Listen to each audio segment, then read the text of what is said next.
Hai Singham, gue Beninda. Selamat datang lagi di Podcast Indonesia Radio Singham, di mana kita akan obrolin apapun yang lagi pengen gue Eno Bening obrolin.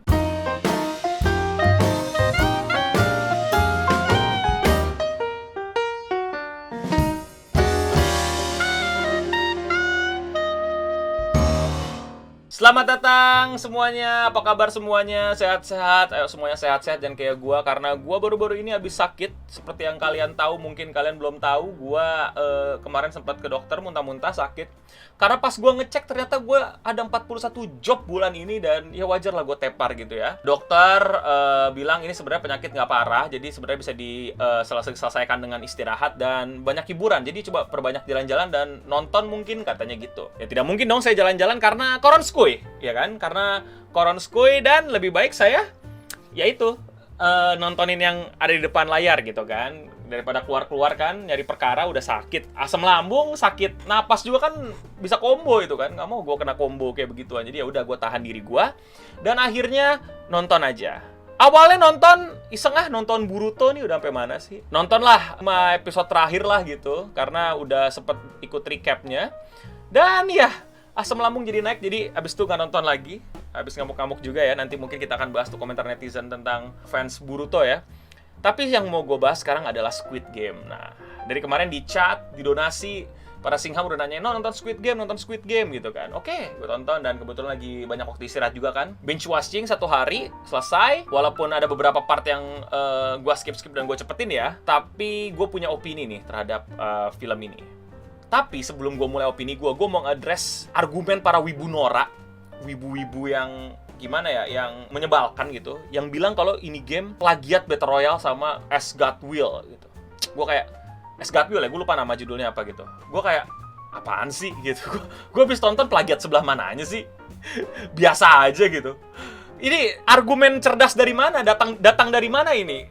Sebuah kalimat yang bilang kalau ini plagiat gitu. Aspek apanya yang diplagiatin sih, sebelah mananya gitu. Jadi menurut gue, ketika mereka ngomong ini plagiat, gue malah mempertanyakan kapasitas mereka bilang sebuah plagiarisme itu dari mananya sih gitu loh. Oke, kita akan bahas opini gue nih mengenai Squid Game ini. Tadi gue bilang ngomong skip segala macam, ini bukan berarti gue kayak skip yang kayak gimana gitu ya. Enggak, gue nge-skip hampir seluruh series, seluruh apapun yang bisa gue nonton dan gue bisa skip, banyak yang emang gue skip gitu. Dan itu tanda kalau ada sebuah apa ya, mungkin kelamaan atau ya, kayak udah tahu, atau kayak ya udahlah gitu, gue bisa skip, gue akan skip gitu. Jadi gue nggak yang kayak wah nonton skip sih, enggak. Gue skipnya juga nggak yang sampai 1 season juga, atau 1 episode, atau bahkan sampai 1 babak gitu. Enggak, gue skip paling cepetin 10 detik dan lain-lain gitu. Kayak adegan pemandangan yang menurut gue membosankan selama 5 detik bisa gue skip ya gue skip gitu. Jadi gue pahami juga bagaimana masyarakat meresponnya gitu. Gue akhirnya paham kenapa masyarakat meresponnya gitu. Ini adalah film Korea yang mungkin pertama kalinya hype di Indonesia yang temanya ini survival. Correct me if I'm wrong. Karena drama Korea yang ada di Indonesia yang bersebaran itu belum ada yang survival kayak gini. Belum ada yang bermain di premis survival. Gua pada saat nonton ya tentu gue nggak bisa menghilangkan ekspektasi gue terhadap film-film survival yang udah gue tonton lainnya, seperti Battle Royale dan lain-lainnya, Hunger Games. Bukan berarti itu membuat gue jadi merasa ini film kurang, tapi emang nyatanya kurang. Nah, inilah kurang yang pengen gue bahas, yang mungkin kalian sadari tapi kalian nggak bisa ungkapkan, dan gue akan coba bantu apakah ini yang kalian rasakan. Pertama, gue akan minta maaf dulu kepada fans-fans Korea ya, atau mungkin moviegoers yang udah level atas dewa gitu ya. Silakan kata-katain review saya jelek, tapi saya nggak hafal satupun nama yang ada di Squid Games. Tapi ini bukan problem yang di Squid Games, ini problem di gua tahu. Ini permasalahan di gua nggak bisa menghafal nama-nama mereka. Nggak tahu kenapa. Hampir sebagian film Korea, bahkan film Korea sebagus Hello Ghost dan Old Boys juga gue nggak kalau itu karakternya siapa, wah gue lupa gitu. Nggak tahu kenapa itu kesulitan gue gitu. Apa kalian juga sama kayak gue, komen di bawah gitu, karena jujur gue nggak hafal namanya, nggak tahu kenapa, entah kenapa susah gitu inget di kepala. Jadi gue akan pakai istilah-istilah yang mungkin kalian bisa lebih mengenal karakternya lebih baik gitu ya. Kita punya si Duda ini ya, Duda pemalas lah, gue bilangnya Duda pemalas, si karakter utama ini nih, yang gue jujur tidak simpati sama dia, nggak yang sebel juga, nggak yang bukan simpati lah, kalau bahasa yang lebih tepatnya mungkin investasi hati gitu. Jadi gue nggak tertarik sama karakter dia, kayak ya udahlah gitu, tipikal pecundang ya kan, emang mau dibuat seperti pecundang gitu. Om pecundang yang gagal dalam hidupnya, hobinya judi gitu kan, selalu membanggakan masa lalunya gitu. Wah, ini temen gue nih, dulu gue yang bantuin dia sekolah dan lain-lain sehingga dia masuk Universitas Seoul kan gitu kan, sama si temen si pecundang ini, temen si duda pecundang ini ya, siapa namanya ya, si anak emas lah, kita bilangnya anak emas lah ya. Dia ini pengen banget menang dari Squid Game ini yang berhadiah miliaran lah, mungkin triliun lah kalau di Indonesia kan gue nggak tahu. Lalu ada karakter ya si anak emas ini yang punya prestasi tapi ternyata dia arogan. Nggak, sebenarnya gue nggak melihat dia sebagai karakter yang baik dari awal ya, udah kelihatan kok dia licik gitu. Kenapa gitu? Gue juga lagi-lagi nggak investasi hati gitu. Lalu karakter yang mengesankan itu juga si ini ya, si preman yang beneran ada itu jujur ya, gue nggak tahu ini gue emang punya selera visual yang lemah atau apa.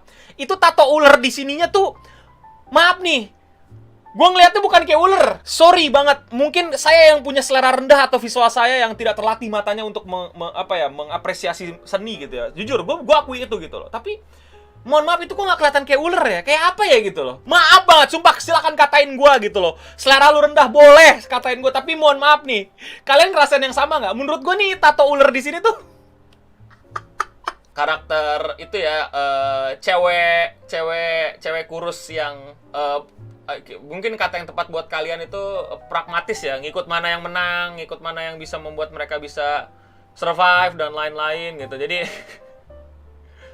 apa ya, ya itulah karakter yang nantinya akan mungkin sedikit, menurut gue dia malah karakter yang menurut gue lebih berkena di hati gue gitu loh.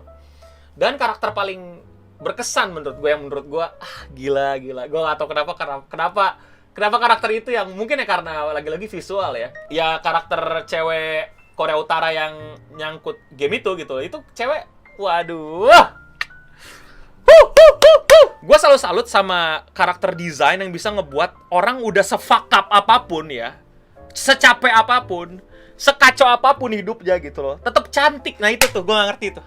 Itu gue selalu salut yang kayak gitu tuh. Sumpah gue salut sama orang yang bisa ngedesain karakter. Lu udah se-fuck up apapun, udah se-dekil apapun, lu masih cakep. Nggak ngerti gue sama Korea, the best tuh gue. Korea luar biasa. Korea Anda luar biasa ya. Tuh, gue gak anti sama K-pop, gak anti sama K-drama, tapi kalau bagus ya bagus menurut gue itu. Itu yang gue suka tuh selalu ya. Itu tadi ada pertanyaan dari Matthew di scene apa lu sadar kakek itu. Ini bakal spoiler ya, salah sendiri. Jelas-jelas kita nge-review film gitu. Kalau lu nggak mau ke spoiler, lu keluar lah. Ngapain lu di sini? Bener aja lah ya. Tadi Matthew nanya kan, di scene apa lu sadar ada yang aneh sama kakek itu, no? Di scene ya itu mesin yang apa, yang main ginian udah kelihatan pada saat di scan tiba-tiba dia scannernya beda sendiri gitu dan mencolok gitu. Gue kayak ya ketahuan gitu, kayak ada yang aneh gitu. Sama dari apa ya, gue kalau orang bilang wah plot twist, sorry nih, gue bukannya orang yang mencari plot twist, tapi menurut gue di situ memang mereka menanamkan sebuah ide bahwa orang ini aneh. Pertama, angka pertama ketemu angka terakhir, itu buat gue udah jadi menanamkan ide buat gue gitu. Berikutnya adalah dia selalu menjadi kunci dari segala masalah gitu. Dialah yang memberikan ide, memperakasai informasi, inspirasi, strategi terhadap setiap game. Jadi gue udah kayak nggak kaget kalau ini udah ada something off with this old dude gitu. Emang sengaja dibikin off banget kok gitu, ngerti gak sih lo? Kayak gue nggak tahu lu pengen bikin itu surprise apa gimana, menurut gue emang udah off aja, ngerti gak sih? Udah off banget gitu. Jadi gue kayak no surprise buat gue, kayak oke, ini something off lah gitu. I don't know, tapi pasti udah ada yang terjadi gitu. Walaupun menurut gue plot twistnya itu nggak yang kayak me-reward gue sih. Sumpah gue nggak rewarding banget sama itu plot twist. Nah, gue ada plot yang menurut gue kayak mengganggu sekali dan tujuannya udah jelas bukan buat plot pada saat itu, tapi untuk season berikutnya. Jadi gue tahu itu plot ditanemin bukan buat memperkaya atau mengenhance cerita, tapi untuk persiapan season berikutnya, yaitu plot polisi. Sumpah, kayak what's the point for me ya? Again, ini personal banget. Lagi-lagi kita nge-review personal subjektif gitu. Malah buat gue mengganggu gitu, kayak apa gitu. Terus tiba-tiba plot twist berikutnya adalah ternyata yang dia cari selama ini adalah orang yang hampir dia bunuh, yaitu pemimpin permainannya gitu. Not rewarding gitu. Sayang banget sih dari awal udah ditunjukin, dan bahkan bahkan bisa setengah episode khusus ngebahas petualangan itu polisi membongkar game itu gitu loh. Entah kenapa gue nggak nyaman, entah kenapa gue lebih nyaman ketika ini ya, kalau misalnya gue bisa gitu ya berargumen dan memberikan sebuah saran gitu. Mendingan season 1 tuh fokus ke game, season 2 fokus bongkar game gitu loh. Season 1 fokus menangin game, season 2 fokus bongkar game. Kayak Hunger Games. Ya, season 1 fokus menangin game, season 2 kudeta loh, gitu loh.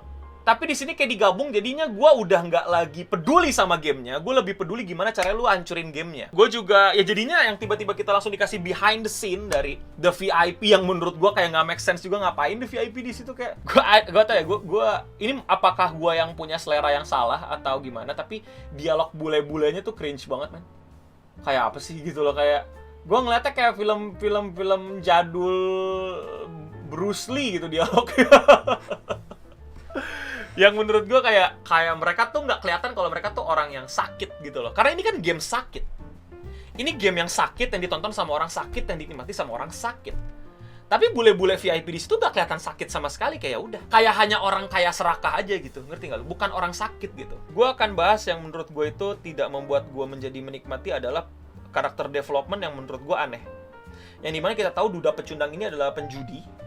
Tapi selama permainan dia nggak berjudi. Dia main safe, dia analisa gamenya, dia dedikasiin waktunya untuk berpikir, dia berusaha untuk menjadi cari aman, berusaha untuk networking. Kayak kebalikan dari sifat dia yang ditunjukin di episode 1, episode 2 yang dimana dia gambling banget gitu, yang membuat hidupnya kacau gitu. Di permainan dia nggak gambling, dia strategis, dia tahu apa yang dia pertaruhkan gitu. Dan menurut gue itu kayak two different person aja gitu. Apakah ya ini kan lo pengen ngeliatin sisi asli manusia ketika udah di ini segala macam. Tapi premisnya kan lebih buruk kita keluar, ngerti gak lo? Premisnya adalah kita mencari kesempatan di sini biar kita nggak separah di luar yang dimana kita dikejar-kejar utang gitu loh. Jadi gue malah kayak melihat dia jadi kayak serba nanggung juga gitu, bukan strategis yang tiba-tiba keren gitu. Gue pikir yang strategisnya juga strategis yang keren gitu. Nah ini juga problemnya dari game ya. Gue nggak nikmatin gamenya karena game is not about strategi at all. Is nothing for me. Nothing about strategi gitu. Bener-bener kayak satu-satunya strategi diperlihatkan itu ditarik tambang. Setelah itu no. Apa strateginya? I don't see anything. Semuanya standar-standar aja, kayak common sense aja gitu. Tapi yang bikin kita wah gila strategi lu bagus banget itu di tarik tambang. Yang lainnya mungkin pakai strategi tapi it's just a common strategi, bukan yang bikin kita kayak anjir, keren banget gamenya, keren banget strateginya, keren banget pemecahannya, nggak habis thinking kalau kata anak-anak Facebook gitu kan, anak-anak gaul gitu kan, nggak habis thinking gitu. Gue kayak wah, kalau karakternya jelek, gamenya luar biasa lah. Ternyata gamenya ya gitu aja gitu loh. Gamenya namidador gitu kan. Oh ya udah gitu. Strategi apa yang lu butuhin? Nggak ada kan? Just run, stop, run, and stop gitu. Terus kita lihat game kedua ya, yang honeycomb ya, yang kue dipotong motifnya itu. Itu malah momen yang menurut gue pengen keterusan ada gitu, yang dimana dia ngelihat lah iya ya, air netes, terus bikin itu jadi lebih gampang. Jadi gue jilat-jilatin gitu. Tapi di stage berikutnya nggak terjadi itu. Jadi menurut gue itu jadi lemah gitu ya, kayak oh ya lagi again gitu, kayak ya udah gitu, ngerti gak lo? Game berikutnya apakah game bunuh-bunuhan Battle Royale masuk game? I don't know, tapi I don't see. Bahkan di situ menurut gue kayak anjir, mana strategi-strategi yang tadi diomongin dan lain-lain gitu. Dan menurut gue nggak nikmat. Gue nggak tahu ya kalian enjoy sama scene itu apa nggak. Gue nggak enjoy banget. Gue malah pusing. Nanti gue lagi sakit, kedap-kedip gitu. Gue nggak bisa ngikutin. Hoki banget. Sangat-sangat hoki, nggak ada strategi, nggak ada apa, bener-bener cuman plot armor menurut gue. Episode itu plot armor banget, nggak ada yang buat gue bikin plus minus ya. Plot apa ya, kayak bukan permainan gitu, bener-bener plot armor aja gitu. Udah that's it gitu, lu menang karena lu protagonis, that's it gitu. Nggak ada strategi dan lain-lain, bahkan nggak ada luck yang diputar atau kelakian atau apa gitu. Pure pengen nunjukin keberingasan manusia aja gitu di situ. Tapi ya menurut gua nggak dapet ya, kayak udah beringas kok. Toh kita masuk ke game gundu nih, kelereng. Di situ gue bener-bener nggak ada strategi, bener-bener kayak cuman pengen curhat antar pemain gitu loh, memperkental sifat-sifat pemain, bos sama bawahan yang saling tikam, temen si anak emas yang manipulatif, si cewek-cewek yang anak imo sama anak Korea Utara yang tiba-tiba curhat. Di sini gua highlight ya, yang dimana si Duda Pecundang ini malah curang dan malah dikasih bypass sama kakek-kakek itu, dan random aja gitu, ngerti gak lo? Kayak ya udah gitu, ngerti gak lo? Kayak padahal lu curang gitu. Lu menang karena apa? Abis itu karena lu main sama kakek-kakek gitu. Karena lu baik sama kakek-kakek itu kan, lu ditolong kakek-kakeknya kan, diobatin segala macam. Nah ini problem gue nih. Karakter Duda pecundang ini tuh nggak peduli sama ibunya. Bahkan ibunya udah jalan miring kayak begitu, udah bungkuk banget, dia malah teriak-teriak, ngambek, marah-marah segala macem. Duit hasil jerih payah ibunya dipakai buat judi lagi gitu. Terus tiba-tiba dia peduli sama kakek-kakek random yang kebetulan aja gitu lewat depan dia gitu. Ketika emaknya masuk rumah sakit baru dia peduli gitu kan. Ngerti gak lu? Tapi sebelumnya enggak gitu. Kakek-kakek ini ditolongin sampai diobatin dan segala macem gitu, sampai dilindungin gitu. Tapi terus tiba-tiba kakek-kakek itu bilang, "Ya udah, kita temen. Ini gundu buat lu, padahal lu curangin gua," gitu. Ngerti gak lu? Kayak ketika dia coba bener-bener pure baik, maksud it's just all make sense, ngerti gak lu? Kalau misalnya dia baik di situ bener-bener nggak curangin kakeknya, nggak bunuh orang sama sekali, nggak lukain orang sama sekali gitu. Masalahnya si Duda pecundang ini tuh juga curang, ngebegoin itu kakek-kakek. Ngerti gak sih lu? Jadi dari kebaikan pun enggak gitu. Contoh Battle Royale Jepang yang awal lah, gitu kan. Yang dimana dia bisa kita lihat emang dia satu-satunya orang yang masih sane, masih berusaha untuk menjaga moralitasnya untuk nggak ngelukain, nggak ngebunuh orang dan lain-lain. Nggak mau ngebunuh orang gitu. Sehingga dia menang. Bahkan sampai ada anak sekolah lain yang ngorbanin dirinya demi cinta mereka berdua. It's a cliche but it's all come together gitu. Lu menang karena lu baik. Show producer tuh apa ya? Kayak gacha dong, memang karena faktor hoki aja. Bahkan nggak hoki-hoki amat, relevan. Bahkan nggak hoki-hoki amat. Nih, gue kasih tau lagi nih ya, menurut gue nggak hoki. Karena gini juga, gue juga nggak suka sama game masternya atau frontman ya katanya. Atau foreman apa frontman sih, gue nggak tahu. Si muka 3D itu ya. Ideologi dia tuh tadinya pengen, wah kira-kira apa nih yang tersisa? Kayaknya ideologi si penjaga permainan ini yang mau gue ikutin gitu. Di salah satu episode yang dimana akhirnya ketahuan tuh ya, yang berusaha untuk jual organ, yang dibilang, gue nggak peduli jual organ, tapi lu melanggar aturan penting dalam game ini. It has to be fair, equal. Ya kan? It has to be fair, it has to be equal. Ya. Oke lah, kita tutup mata sama kecurangan-kecurangan yang terjadi dari peserta. Gue nggak tahu ya sebodoh apa penjaga ya, tapi nggak bisa ngelihat ada orang punya korek. Nyalain koreknya udah berisik banget. Ya udahlah, gue tutup mata deh sama yang itu ya. Tapi kalau lo emang adalah game master yang adil, yang dimana gue adalah seorang show producer, gue juga suka bikin game-game nggak sampai kayak Squid Game ya, tapi seru-seruan gitu. Yang dimana kadang gue berpihak pada entertainment, kadang gue berpihak pada fair and square, tapi bisa jadi ngebosenin gitu. Kalau gue boleh bandingin kayak gitu, maksudnya gue juga jadi pengen posisiin diri gue kayak dia gitu. Yang dimana gue suka bikin game, suka menjadi wasit dalam pertandingan. Tapi pada saat babak pemilihan nomor yang di gelas kaca itu, yang buat jembatan kaca itu, dia jelas-jelas mihak. Kata VIP, kita kasih tahu nggak nih? Kasih tahu aja gitu. Oh ya, ini nomor urutan lu gitu. You just broke the fucking rule, man. Kalau lu mesti adil gitu. Yang lain udah milih, lu baru ngasih tahu gitu. Ngerti gak lo? Kayak ada angka, pilih gitu. Udah setengah milih, tips, angka ini urutan lu loh. Oh, fair and square, equal ya. Very nice, very nice. Very nice gitu. Jadi gue jadi lepas lagi ini ideologi apa karakter apa yang bisa gue pegang gitu untuk gue jadi ada investasi hati, kecuali ke cewek Korea Utara itu udah bingung gue. Salah satu yang udah paling nggak masuk akal lagi, dia mau fair and square tapi si kakek-kakek itu main gitu, itu udah nggak fair and square, itu udah nggak equal. Jelas-jelas tim yang ada kakek itu udah pasti diuntungkan. Gak mungkin kakek itu mati ditarik tambang kan? Gak mungkin kan? Pasti ada semacam safe prosedur lah yang ngebuat kakek itu nggak bakal mati gitu loh. Gue nggak tahu apa yang dia mau gitu. Gue nggak sumpah apa sih? Bahkan yang pure baik, yang bener-bener pengen ngebantu, yang bener-bener baik, mati gitu loh. Si Korea Utara sama si Ali gitu. Gue inget Ali karena Ali yang paling keinget, si imigran si Ali gitu. Udah, matinya pun mati yang menurut gue cukup yang Ali sih yang mati ya. Hampir gue sedih Ali mati, tapi yang Korea Utara mati gue nggak sedih. Gue kayak apa sih, pecahan kaca bisa nempel ke perut dia segede gitu, terus gue mau lihat perjuangan siapa sih gitu loh. Gue pikirin adalah perjuangan orang-orang. Contoh ya, gue kan lagi-lagi bandingin Alice in Borderland gitu, yang dimana perjuangan nerd yang ngerti main game, mesti main game di dunia nyata yang dipertaruhkan adalah nyawanya dan nyawa teman-temannya gitu. Jadi seberapa unik game ini, gimana kita mecahin kode, apa yang mesti dipecahkan, gimana cara maininnya, kuncinya gimana, trik-triknya gimana, nggak ada. Oh ini masalah moral no, bagaimana dalam kegilaan, dalam kekacauan, lu masih tetap bisa memegang standar moral lu sebagai manusia yang adil dan beradab, atau sebagai manusia yang nggak mau ngebunuh manusia lain, yang sebisa mungkin ya udah nyelamatin diri sendiri tanpa harus merugikan orang lain di contoh Battle Royale. Oh, lu akan melihat sebuah permainan yang keren banget no, yang dimana game masternya ini emang bener-bener super keren. Contoh ya, gue akan pakai anime nih. Menurut gue itu kayak Assassin's Classroom, atau mungkin game apa ya yang mastermind-nya gitu yang emang keren kita ikutin gitu. Yang dimana dia emang megang prinsip yang luar biasa gitu. Nggak adil amat juga dia. Jadi gue bingung, gue kemana gitu. Gue di film ini gue mau apa yang gue... Bahkan gue udah ketawa di episode 2 tiba-tiba mereka semua pulang. Itu gue gak ngerti the point menunjukin mereka semua pulang tuh apa ya. Jadi apa sih gitu loh. Ya pokoknya episode 2 tiba-tiba semua pulang itu gue ketawa sih. Kayak lah, apa tau-tau pulang gitu, ya udah.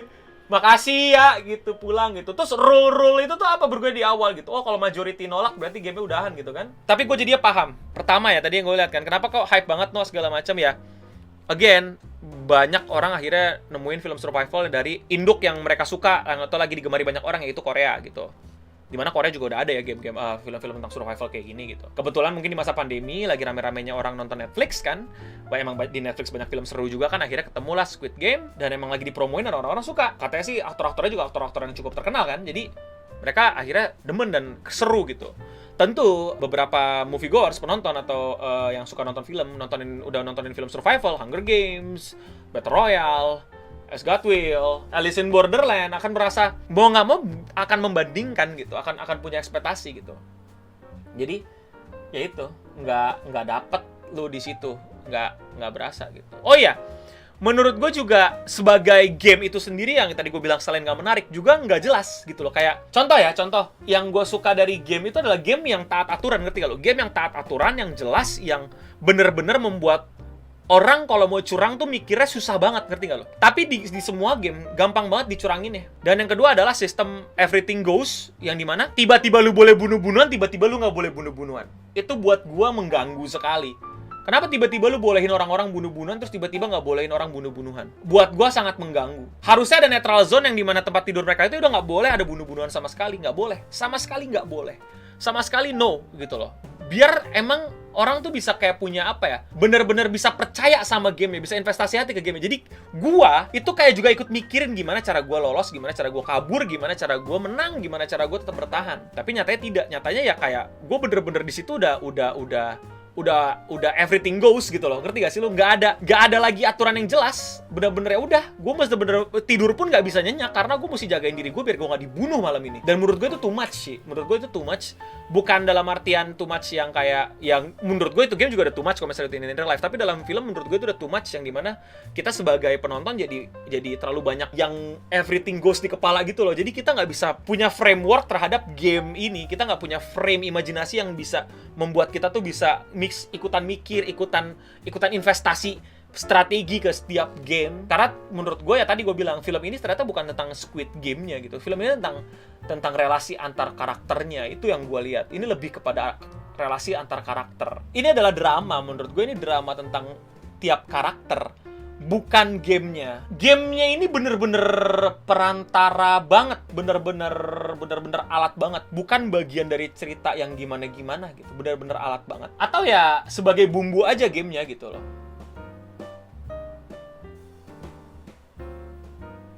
Jadi bumbu yang gue lihat di sini, sebagai bumbu aja gitu. Emang pengen lihat darah-darahan aja. Final game juga kurang, nggak seseru tarik tambang. Iya, gue kayak final game kayak udah adu fisik kayak udah kagak ada lagi aturan-aturan penting gitu loh. Dua game terakhir itu yang saling bunuh-bunuhan 2 orang itu udah enggak. Dan yang membuat ini keren ya. Ini kekurangan ini yang, dan inilah menurut gue kekurangan bukan kekurangan ya. Hal-hal yang menurut gue juga gue sadari kurang oke di beberapa survival games, dan itu berhasil dilakuin di Squid Games adalah style, gaya. Dan itu menurut gue juara banget. Setup-nya, warna, fashion, menurut gue juara. Sorry to say, lu pada boleh bilang payah selera lu, tapi menurut gue Squid Game ini juara. Gayanya, stylenya, warnanya, desain ruangannya, itu penuh gaya. Desain permainannya pun penuh gaya, tapi secara visual, bukan secara isi. Jadi gaya dari, kalau Battle Royale kan gitu doang gitu loh, udah gitu.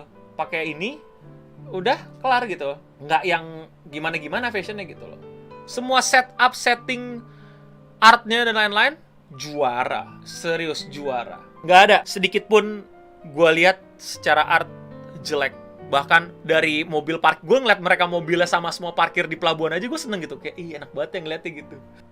Gue ngeliat perubahan yang gimana-gimana gitu dari karakter itu ya gitu aja gitu. Nggak ada ilmu yang diambil dari itu, kayak misalnya kayak ilmu berpikirnya si anak emas, ilmu kelincahan dan kesabaran dan menyembunyikan rahasia kayak cewek Korea Utara, ilmu menganalisa kayak kakek-kakek, ilmu melatih tenaga walaupun dan tetap baik hati kayak si Ali, nggak ada yang dapat. Tuh cuma jadi tiba-tiba jadi duda emo.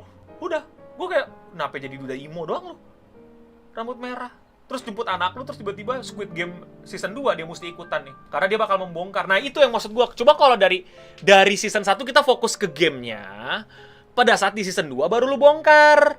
Iya nggak sih? Nah makanya plot polisi itu yang sampai dikejar-kejar yang menurut gue nggak make sense banget.